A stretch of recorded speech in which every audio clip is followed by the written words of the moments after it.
BBC Nepali सेवाको साँझ पखबाट शरद केसीको नमस्कार। आज कार्यक्रममा रुसी सेना राजधानीमै पुगेपछि युक्रेनका राष्ट्रपतिद्वारा रुसी फौजलाई रोक्न आफ्ना सेनालाई अपील, त्यहाँबाट सरकार गुहार्दै नेपाली विद्यार्थी। हामीमा डर त यसै छ, त्यही माथि हामी क्यापिटलमा छ, 24 आवर्समा हुन्छ भन्छन्। त्यही भएर जे सहयोग सानो होस् ठूलो सहयोग हुन्छ, जति सक्दो छिटो हुन्छ नेपाल गभर्नमेन्टले त्यो सहयोग चाहिँ गर्नुभयो।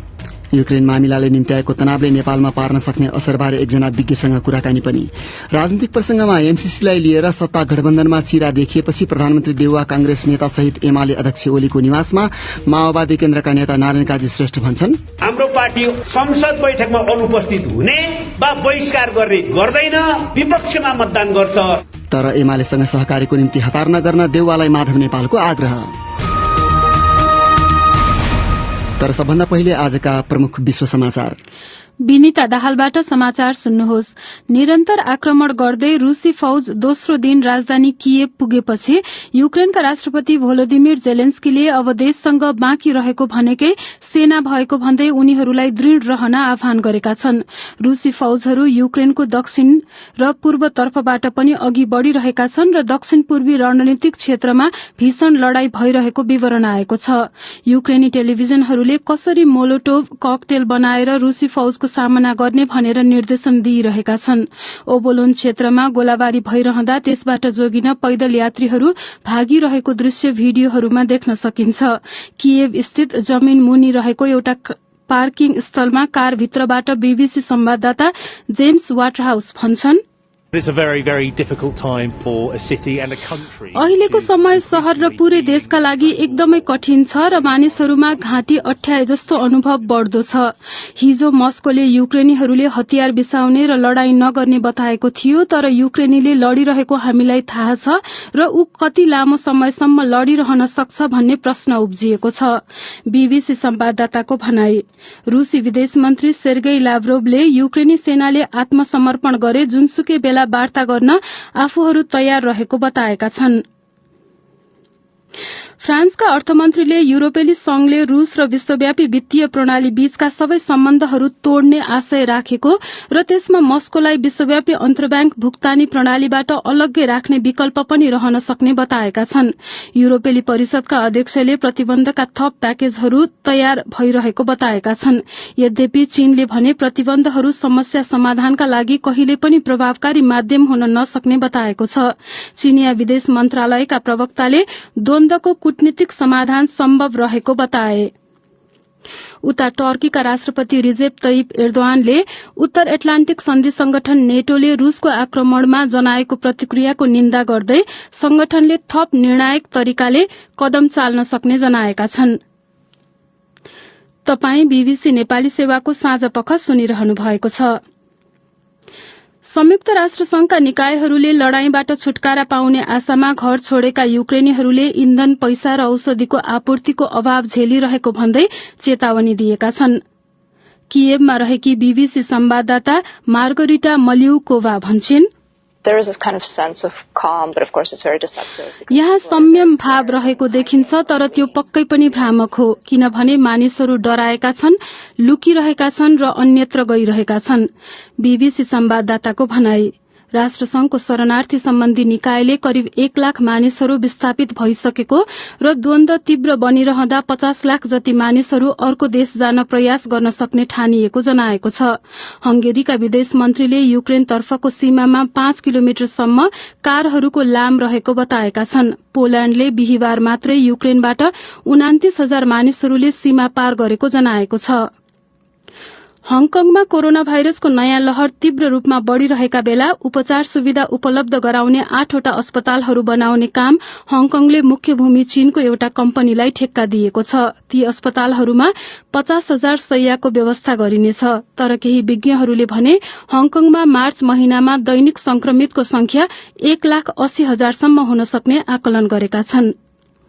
र संयुक्त राष्ट्र संघले उत्तरी अफगानिस्तानको 2वटा प्रान्तहरूमा बन्दुकधारीले 4 महिला सहित 8 जना स्वास्थ्य कर्मीहरूको ज्यान लिएपछि त्यहाँ पोलियो खोप अभियान स्थगित गरिएको जनाएको छ। राष्ट्रसंघले उक्त घटना गराउनेहरूको अनुसन्धान गरी उनीहरूलाई जिम्मेवार बनाउन अधिकारीहरूलाई आह्वान गरेको छ।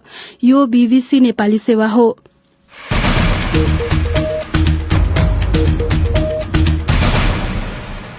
साँझपखमा तपाईलाई स्वागत छ।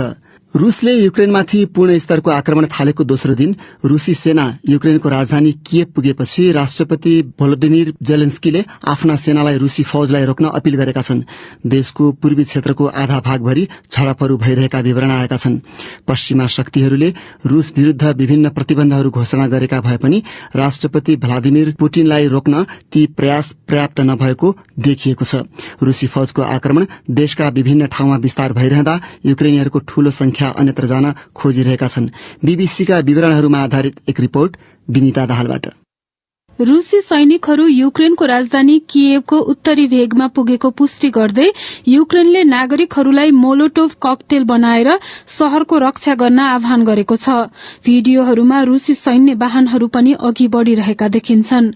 रूसको रक्षा मन्त्रालयले आफ्नो फौजले किएभ नजिकै अवस्थित एउटा प्रमुख हवाई मैदान नियन्त्रणमा लिएको बताएको रूसी समाचार संस्था इन्टरफ्याक्सले जनाएको छ। राजधानी किएभ र पूरै देश अत्यन्तै कठिन परिस्थितिबाट गुज्रिरहँदा अन्यत्र जान प्रयासरत युक्रेनीहरूको संख्या बढ़दै गइरहेको छ। रात्रिकालीन निषेधाज्ञा लगाइएको राजधानी किएभमा रूसको सम्भावित हवाई आक्रमणबाट जोगिन हिजैदेखि कैयौं सर्वसाधारणले मेट्रो स्टेशनमा आश्रय लिएका छन्। युक्रेनका राष्ट्रपति भोलोदिमिर जेलेन्स्कीले आफ्ना 10,000 मानिसहरू अन्यत्र जान खोजिरहँदा उनीहरूलाई सहायता गर्न युरोप र अमेरिकालाई आह्वान गरेका छन्। रूसले आफूलाई सिद्ध्याएर युक्रेनलाई राजनीतिक रूपमा ध्वस्त पार्न चाहेको बताउँदै राष्ट्रपति जेलेन्स्की भन्छन्, पूर्ण स्तरको युद्धको आज दोस्रो बिहान युक्रेनी भूभागमा रूसी फौजहरूले रकेट प्रहार जारी राखेका छन्। सर्वसाधारणको इलाकालाई लक्षित नगरिएको रूसीहरूले बताएका छन्, तर त्यो झुट हो। वास्तविकता के हो भने उनीहरूले कुन क्षेत्रलाई लक्षित गर्ने भनेर फरक नै देखेका छैनन्। हिजो जस्तै आज पनि सेना र सर्वसाधारण सबै रूसी हमलाको मारमा छन्। संयुक्त राष्ट्र संघका अनुसार देशभरि भएका हवाई आक्रमणहरूमा परेर कम्तीमा 25 गैर सैनिक नागरिकको मृत्यु भएको छ भने 102 जना घाइते भएका छन्।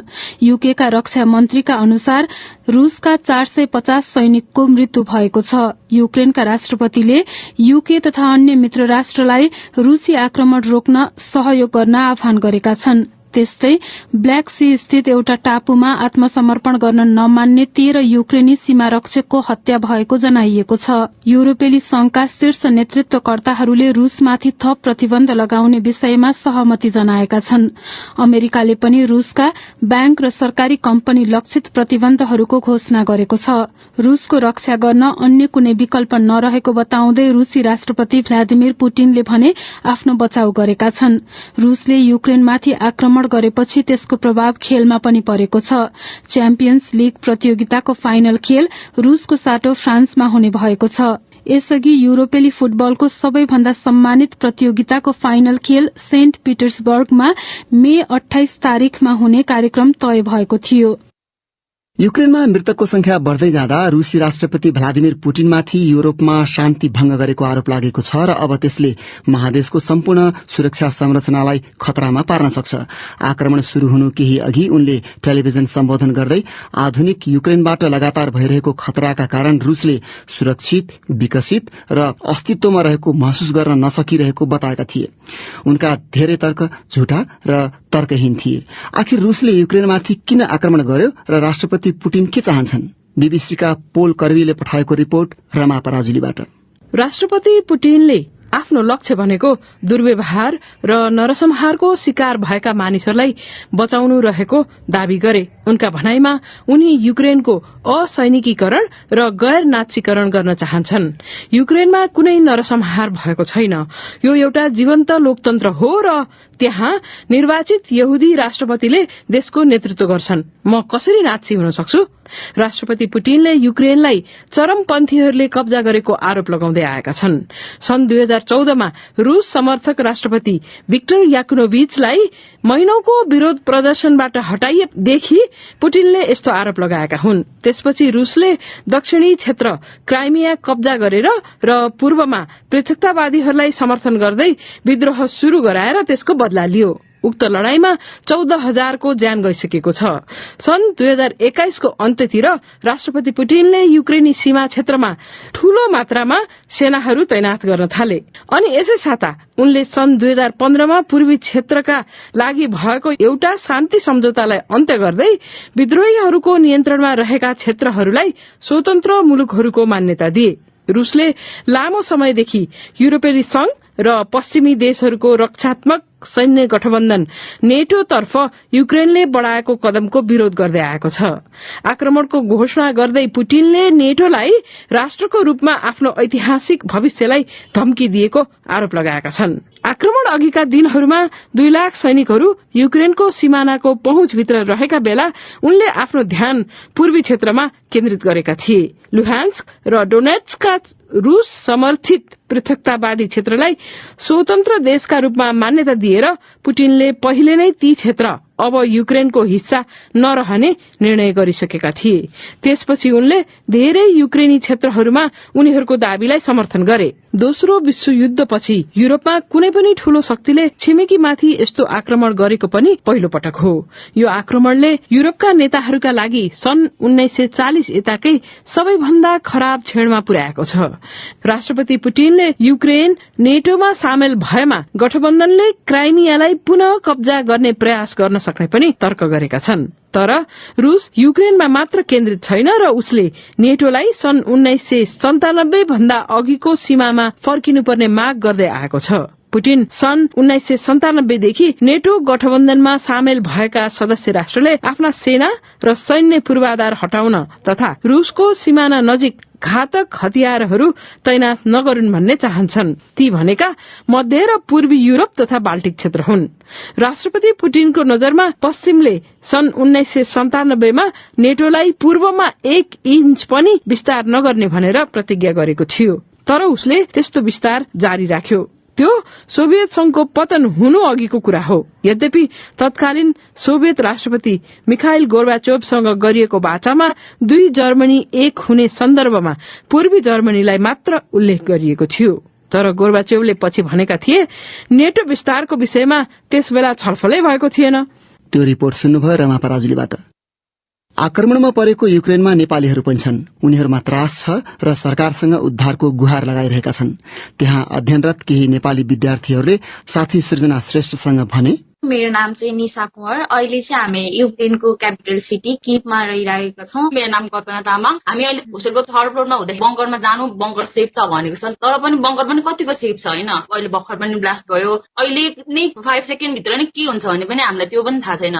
अघि बिहान जुन ब्लास्ट भयो भन्नुभयो त्यो चाहिँ कति पर हो तपाईहरु बस्नु भएको ठाउँबाट? त्यो 2-3 किलोमिटर उतै होला। यो चाहिँ अर्कै एरिया भयो। हेल्प मागिरहेको छौँ हैन। उता जाऊ, यो ठाउँ सेफ हुन्छ भन्नुहुन्छ, हामी त्यो ठाउँमा जान्छौँ अनि हामीलाई त्यहाँ पनि सेफ छैन जस्तो लाग्छ हैन। अनि हामी खानु पनि पर्यो। हामीहरूले अहिलेसम्म 4-5 वटा एम्बेसीमा हामीले कन्ट्याक्ट गरिसक्यौँ। सबैमा मेल इमेल पठाए उहाँहरूले रेस्पोन्स पनि राम्रै दिनुभएको छ। उहाँले के भन्नुहुन्छ भने जस्ट एनी हाउ बोर्डर जानु। बोर्डर जाने कसरी? हामीलाई मेन चाहिएको ट्रान्सपोर्टेसन। पैदल जाने त हामीले पनि गुगल हेरेका हौँ। हामीले पनि सक्छौँ भने पैदल जाने, हामी किन नजाने र आफ्नो ज्यान बचाउन जे पनि गर्छौँ एनी हाउ हैन। एनी टाइम जे पनि हुन सक्छ। त्यो के फिक्सको त कुरा नगर्नु सम्भव नै छैन। इम्पोसिबलको भन्दा पनि अरू केही बढी केही वर्स हुन्छ भने त्यो हो। अहिले हामी त्यस्तो सिचुएसनमा छौँ। अरू नेपालीहरूसँग सम्पर्कमा हुनुहुन्छ? ग्रुपिङ गरेको छौँ व्हाट्सएपमा। अहिलेसम्म मैले अघि नै हेर्दाखेरि 129 एबोभमा हामीहरूको मेम्बर छ हैन। हामी आफ्नो कहाँ छौँ, हामी सबैजनाले आफ्नो इन्फर्मेसन दिने क्रम जारी छ। कोही बोर्डर पुगिसकेका छन्, कोही के गरिरहेका छन्। हामी चाहिँ क्यापिटलमै छौँ नि त। 24 आवर्स भित्र जे पनि हुन सक्छ भन्नुहुन्छ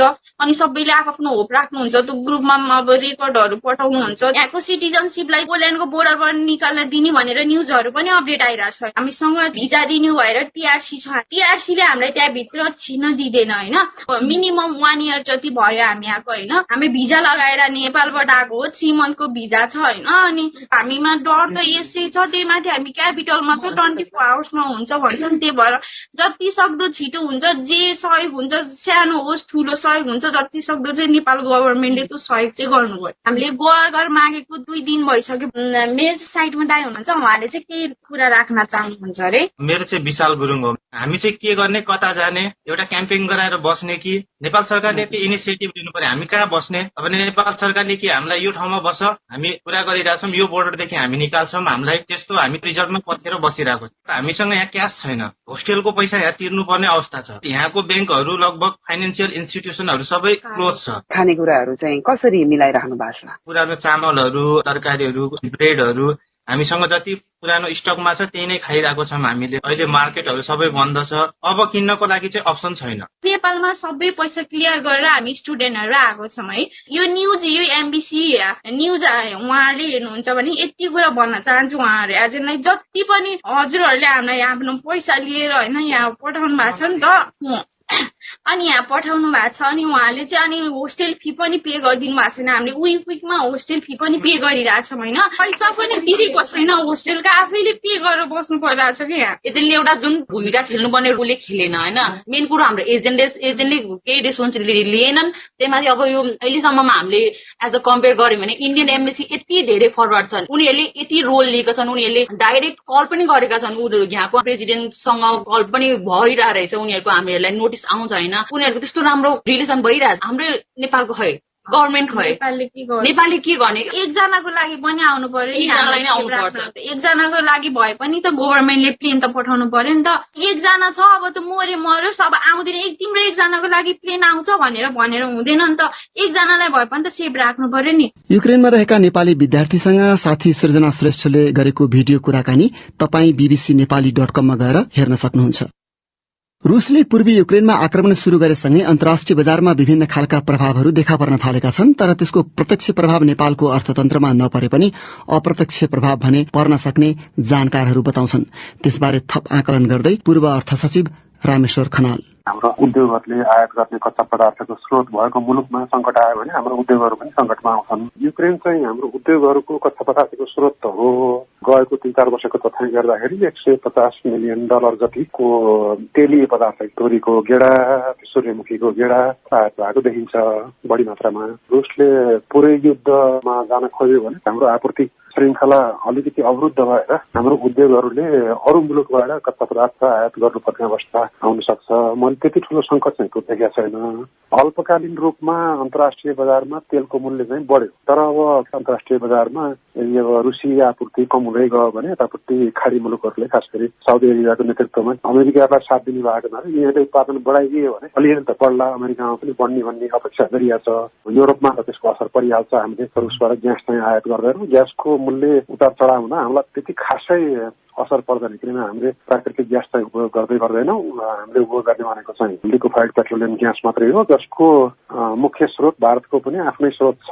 जस्तो रुसमाथि जुन किसिमका प्रतिबन्ध पश्चिमा राष्ट्रहरूले लगाइरहेका छन् र जुन किसिमले पश्चिमा राष्ट्रहरूले यो संकटलाई व्यवहार गर्न सक्छन् आगामी दिनमा, त्यसको प्रभाव चाहिँ नेपाललाई आउने वैदेशिक सहायतामा पर्न सक्ने सम्भावना देखिन्छ कि देखिँदैन? पहिलो कुरो त अहिले हामी आफै पनि अनुदानको सन्दर्भमा र पश्चिमा मुलुकबाट लिने ऋणको सन्दर्भमा अलिकति आन्तरिक बहस चाहिँ अब चर्किया छ होइन। अमेरिकाले दिन्छु भनेको $500 मिलियन सहयोग पनि हामीले विभिन्न किसिमले अब सडकमै आन्दोलन भइरहेछ। त्यसकारणले त्यसै पनि हामी निर्धक्क अन्तर्राष्ट्रिय समुदायसँग बहस गरेर अनुदान सहायता माग्न सक्ने अवस्थामा छैनौँ। अस्ति भर्खर पनि अब अर्थ मन्त्रालयबाट निर्वाचन नीति घोषणा गरियो, हाम्रो बजेट चाहिँ पुगेन, हामीले 10 अरब मात्रै राखेका थियौँ, 50 अरबको अनुमान आयो, तपाईँहरूले सहयोग गरिदिनु पर्यो भनेर दातिर निकायलाई बोलाएको बैठकमा दातिर निकायहरूले तिनीहरूलाई अब अमेरिकाले सहयोग गर्छु भन्दा पनि पनि मागेका छैनौँ, हामीले दिन्न भनेका छौँ। त्यसकारणले अब अहिले सहयोग तिनीहरूले के मुखले माग्न खोजेका हो भन्ने एउटा प्रश्न उठायो। दोस्रो महत्त्वपूर्ण कुरो, विगतका यस्तै किसिमको संकटको प्रवृत्ति हेर्ने हो भने नेपाल जस्तो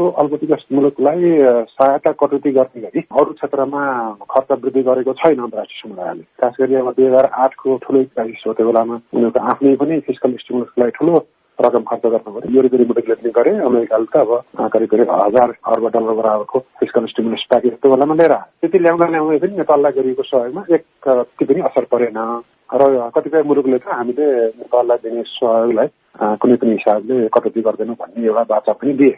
त्यही भएर यो के गरी नेटोले आफूले सुरक्षा गर्नुपर्ने क्षेत्रमा सुरक्षा गर्नको निमित्त खर्च वृद्धि गर्यो भने पनि नेपालले गतिलो आयोजना लिएर प्रस्ताव गरेसम्मको निमित्त विदेशी सहायतामा असर पर्ने सम्भावना चाहिँ कमै छ।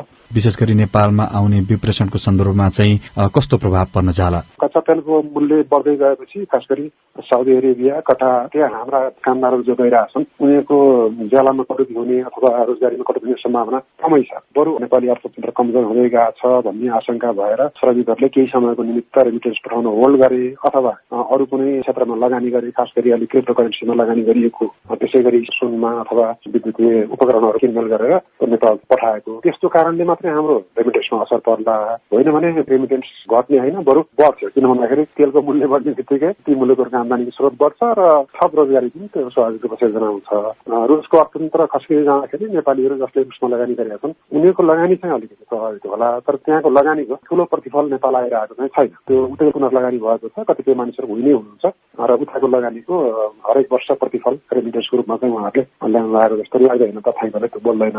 त्यस कारणले अब अप्रत्यक्ष असर चाहिँ पश्चिमा मुलुकले वित्तीय नाकाबन्दी लगाउँदाखेरि इरानलाई लगाएको नाकाबन्दीको कारणले चीनको कम्पनी हुवाईलाई असर पर्या हो नि। रुसी कम्पनीहरूलाई नाकाबन्दी लगाएको कम्पनीहरूसँग हाम्रा नेपाली कम्पनीहरूले प्रत्यक्ष अप्रत्यक्ष तरिकाबाट कारोबार गर्यो भने नेपाली कम्पनीलाई पनि त्यस्तो असर पर्न सक्ने सम्भावना चाहिँ रहन्छ। त्यस्ता किसिमका रुसी कम्पनीहरू जो नाकाबन्दीमा परेका छन्, नेपाली कम्पनीहरूको कारोबार तिनीहरूसँग भएको अथवा व्यापारिक साझेदारी भएको, कुनै पनि ब्याङ्कहरूको तिनीहरूसँग कारोबार भएको जस्तो मलाई लाग्दैन। र अन्तिममा चाहिँ धेर थोर सम्भावित प्रभावबाट जोगिन खोज्ने नेपालको पहल हुन सक्छ, त्यसका लागि गरिहाल्न पर्ने कार्यहरू के हुन सक्छन्? तत्कालै अहिले असर परेको भनेको त युक्रेनमा बसेका नेपालीहरूको जीवनको सुरक्षा हो, त्यसपछि जीविका र उहाँहरूको सम्पत्तिको सुरक्षा पनि हो। त्यस कारणले अर्थ मन्त्रालय पनि परराष्ट्र मन्त्रालय पनि यी सबै विदेशी घटनाक्रमबाट चाहिँ अवगत भइरहनु पर्यो। खास गरी रुसी कम्पनीहरू, रुसी निकायहरू र रुसका व्यक्तिहरू विरुद्धमा वित्तीय नाकाबन्दी लगाउँदाखेरि हाम्रो कम्पनीहरू प्रभावित हुन्छ कि हुँदैन भनेर अलिकति निजी स्तरसँग चाहिँ परामर्श अर्थ मन्त्रालयले अहिलेदेखि नै गरेर मेरो विचारमा त्यस्तो घटनाहरू नपर्ला।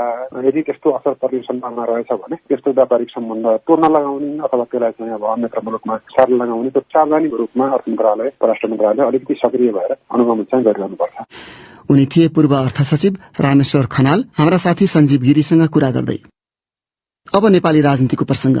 अमेरिकी सहायता परियोजना एमसीसीलाई लिएर राजनीतिक भेटघाट तीव्र बनेको छ। सत्ताधारीहरू बीचमै र नेपाली कांग्रेस तथा विपक्षी नेकपा एमाले बीच भेटघाट सघन भएका हुन्। नेकपा माओवादी केन्द्र र नेकपा एकीकृत समाजवादीका प्रमुखहरूले गठबन्धन जोगाउने विकल्प खोजिरहेको खबरहरू पनि आएका छन्, तर तीनै दलका उच्च नेताले एमसीसी पारित गर्ने शर्त गठबन्धन जोगाउने विकल्प बन्न नसक्ने अडान व्यक्त गरेका छन्। प्रस्तुत छ एक रिपोर्ट। प्रधानमन्त्री शेरबहादुर देउवा र उनको पार्टीले सत्ता सहयात्रीबाट सहयोग नपाउने देखेपछि एमालेसँगको छलफल तीव्र पारेको देखिएको छ। यससँगै माओवादी केन्द्र र एकीकृत समाजवादीले गठबन्धन जोगाउन प्रधानमन्त्री समक्ष विकल्पहरू अघि बढ़ाएको समाचारहरू प्राप्त भएका छन्। त्यसबारे केही उल्लेख नगरी एकीकृत समाजवादीका अध्यक्ष माधव कुमार नेपालले एमालेसँगको सम्भावित सहकार्यप्रति प्रधानमन्त्रीलाई सजग तुल्याएको जानकारी दिए। प्रधानमन्त्री शेरबहादुरजीलाई भनेको छु कि कुनै कुराहरू हतार नगर्नुहोस्, बसेर छलफल गर्नुहोस् र केपी ओलीसँग अनुचित सम्झौता गर्ने काम नगर्नुहोस्। हाम्रो विरुद्धमा समर्थन पाउने नाउँमा सीमा नागेर आज प्रधानमन्त्री देउवालाई भेटेका नेता नेपालले उनकै शब्दमा बसेर छलफल गरौं भनेर आफूले देउवालाई प्रस्ताव गरेको पनि बताए। तर उनकै पार्टीका अर्का नेता झलनाथ खनालले एमसीसी प्रस्ताव विफल तुल्याउने बताउँदै आएका छन्।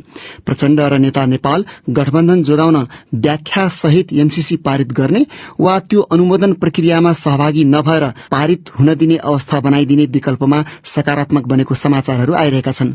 तर माओवादी केन्द्रका नेता नारायण काजी श्रेष्ठले आज त्यसको खण्डन गरे। एमसीसी सम्झौतालाई अस्वीकार गर्ने, संसदीय प्रक्रियाबाट पनि असफल पार्ने कुरामा प्रतिबद्ध छ र हाम्रो पार्टी संसद बैठकमा अनुपस्थित हुने वा बहिष्कार गर्ने गर्दैन। संसदीय प्रक्रियामा अहिले गइसकेको स्थितिमा मतदानमा विपक्षमा मतदान गर्छ, यो कुरा म प्रश्न भन्न चाहन्छु। माओवादी केन्द्रभित्र गठबन्धन जोगाउने गरी एमसीसी किनारा लगाउने विकल्पमा लचिलो हुनुपर्ने धारणा पनि आइरहेको भनिएका बेला उनको त्यस्तो ताजा अभिव्यक्ति आएको छ। प्रधानमन्त्री देउवा सहित कांग्रेस र एमाले बीच ओली निवासमा भएको छलफल भर्खरै सकिएको छ। त्यसबारे जानकारी दिँदै एमाले नेता प्रदीप गेवालीले भने, ठोस प्रस्ताव त उहाँहरूसँग थिएन, तर आगामी बैठकहरूमा आगामी छलफलहरूमा उहाँले मूर्त रूपले कुनै खाता दिनुहुन्छ कि? हाम्रो प्रश्न र सपाट कुरा छ। सूचना टाँस्नु पर्यो, सूचना टाँस्नु नभने उहाँले स्टेप डाउन गर्नु पर्यो। उहाँको भूमिका सभामुखका निम्ति बिल्कुलै उपयुक्त हुँदै भएन। त्यसबारे यस मामलामा नेपाली कांग्रेसले वर्तमान गठबन्धनले एउटा ठोस निर्णय लिनु पर्यो। हामीले त्यही भएर नयाँ फेजमा प्रवेश गरिसकेको अवस्था छैन। अब हुनसक्छ उहाँहरूले गठबन्धनका अरू दलहरूसँग पनि कुरा गरिरहनु भएको छ। अब त्यता पनि उहाँहरू आश्वस्त नभए पनि अलिअलि आशावादी हुनुभएको पनि हुनसक्छ। एमाले नेता प्रदीप नेवाली। अब लागौं पाकिस्तान, जहाँ एउटा अदालतले बिहेको प्रस्ताव अस्वीकार गर्ने एक युवतीको बलात्कार र हत्या गरेको ठहर गर्दै एक युवकलाई मृत्युदण्डको फैसला सुनाएको छ। गत वर्ष जुलाई 20 मा हत्या गरिएकी नूर मुकद्दम पाकिस्तानका एक पूर्व कूटनीतिज्ञकी छोरी हुन्। उनी 27 वर्षकी थिइन्। धनाढ्य परिवारका जाहिर जाफरले पीड़ित युवतीलाई कुटपिट तथा बलात्कार गरी हत्या गरेका थिए।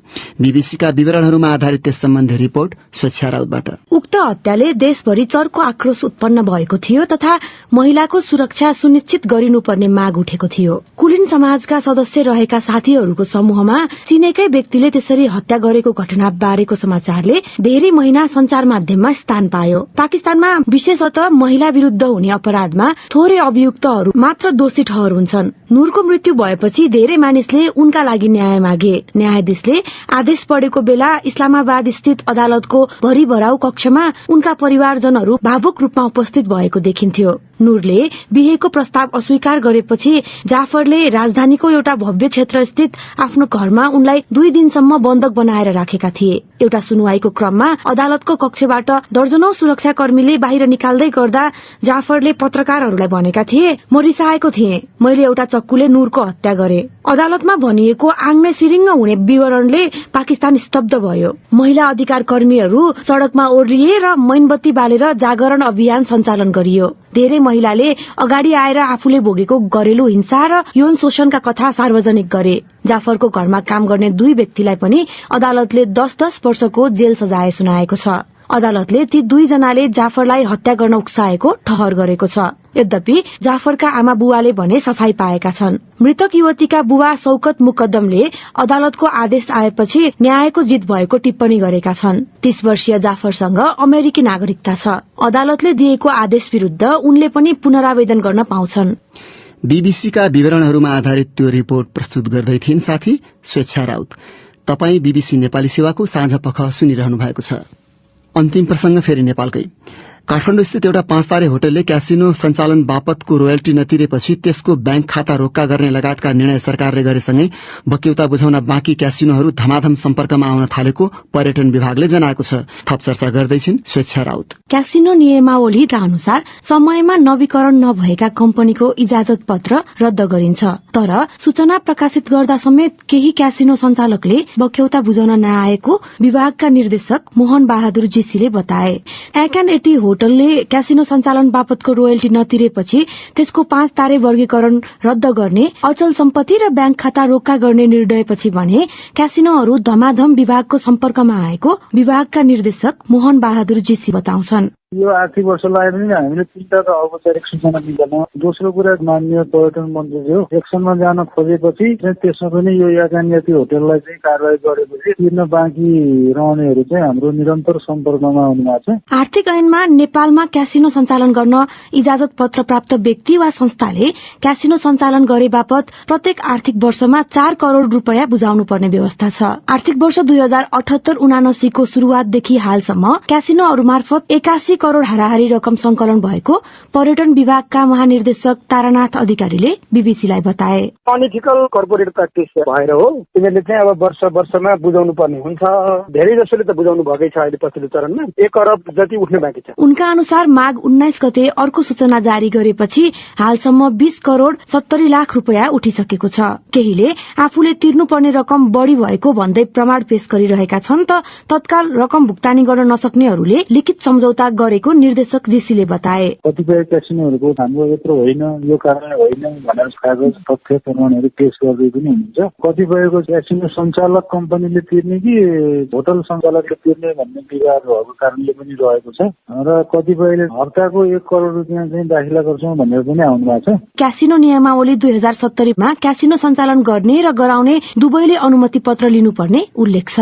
स्वेच्छा राउत, बीबीसी काठमाडौँ।